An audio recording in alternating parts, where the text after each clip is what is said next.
When I was hired as a low-time private pilot, pretty much to go from flying 172s and being familiar with those concepts to a Part 121 airline to teach ground school to Boeing 767 and 757 pilots, I thought I was going to be out of my depth. But I quickly found out that my foundation was surprisingly solid and I wasn't out of my depth. So today I want to talk about the biggest lesson I learned during that leap and how it taught me how to learn. Going from a single engine piston airplane with very simple systems to airliners, airline operations, ETOPS, op specs, standard operating procedures, and really complex aircraft systems. And each concept came with a depth and complexity that I had no previous experience with. One of the things I realized was that even with a solid foundation, this whole new level of complexity required a different approach. I quickly realized that each piece was interconnected and that understanding one piece meant understanding how it affected the other pieces. And that's when it clicked that mastering complex topics isn't just about taking in information. It's about understanding the connections and creating a structured, cohesive understanding. The first thing I did was take all the information and organize it into core areas. By breaking it down, I could focus on understanding each topic or concept deeply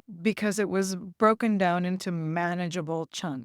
When I would learn one topic, I would test myself by creating a piece of content explaining what I had just learned. I would ask more experienced friends on some online aviation groups to quiz me, and I'd come back to the concepts over time to solidify and deepen my knowledge. So I was relying very heavily on active recall and spaced repetition. One of the most effective ways that I learned to bridge the gap between theory and practice was to get really hands-on using a simulator to recreate scenarios and practice procedures. Because otherwise it was a bit like learning to read music, but not having an instrument to apply the music theory to. Practicing with my computer-based simulator helped me reinforce each concept. Each time I find myself leveling up skills, I realize that each new level comes with its own unique set of demands. But by breaking down the complexity, practicing recall, and applying what I learned in the simulation, I was able to take each new concept and fit it into the big picture, connecting each new concept to the concepts I already knew. And that's something that I think every aviation student should know. Moving to a higher level of expertise